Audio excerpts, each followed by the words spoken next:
Melihat pemakaman langit di Tibet, jenazah dibiarkan dimangsa oleh burung. Sky burial atau pemakaman langit adalah praktik pemakaman tradisional di Tibet dan beberapa wilayah di sekitarnya, di mana jenazah seseorang dipaparkan di atas dataran terbuka dan dibiarkan untuk dimakan oleh burung pemakan bangkai. Sky burial merupakan praktik pemakaman yang berasal dari keyakinan spiritual dan agama Tibet yang dipengaruhi oleh Buddhisme Tibet. Menurut pandangan Buddhisme Tibet, tubuh fisik setelah keyakinan dianggap hanya sebagai cangkang kosong, sedangkan jiwa atau roh telah meninggalkannya. Pemakaman langit dianggap sebagai cara untuk membebaskan roh dan memberikan kehidupan baru bagi makhluk lain. Proses sky burial biasanya dilakukan di tempat tinggi dekat pegunungan.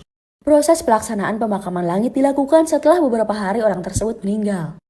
Ini karena perlu dipersiapkan untuk jenazah dan alat-alat upacara pemakaman. Selanjutnya, jenazah dibawa ke tempat ini oleh pengurus pemakaman yang disebut Rogyapas, yang memiliki pengetahuan dan keterampilan khusus dalam melakukan sky burial. Jenazah biasanya diletakkan di atas panggung batu atau kayu, kemudian dibersihkan dan dipotong menjadi bagian-bagian kecil. Bagian-bagian tersebut akan diatur sedemikian rupa sehingga dapat terpapar secara terbuka bagi burung pemakan bangkai yang akan datang.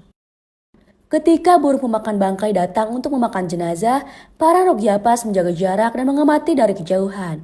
Jenazah dimakan oleh burung ini dianggap sebagai bagian penting dari proses pembebasan roh.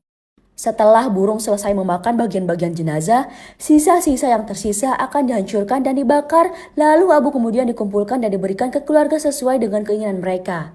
Atau sisa-sisa jenazah tersebut dicampurkan dan dihancurkan dengan sampah, yaitu makanan khas Tibet. Lalu ditebarkan di sekitar area pemakaman untuk memberi makan burung dan makhluk lainnya yang datang untuk memakan jenazah.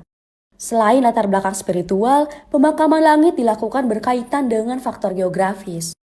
Tibet terletak di ketinggian yang sangat tinggi dengan kondisi iklim yang keras. Tanah di wilayah tersebut tidak subur dan sulit untuk menggali kuburan yang dalam. Karena keterbatasan ini, sky burial menjadi praktik yang paling praktis dan efisien untuk memakamkan jenazah. Selain itu, tanah di Tibet dianggap suci dan tidak seharusnya diubah atau diganggu. Perlu diingat, prosesi pemakaman langit ini sangat pribadi. Oleh karena itu, hak privasi mereka harus dihormati. Sebagai wisatawan atau pengunjung yang mengamati praktik sky burial, penting untuk menjaga sikap yang penuh penghormatan, menghormati kegiatan tersebut, dan mengikuti etika lokal yang berlaku.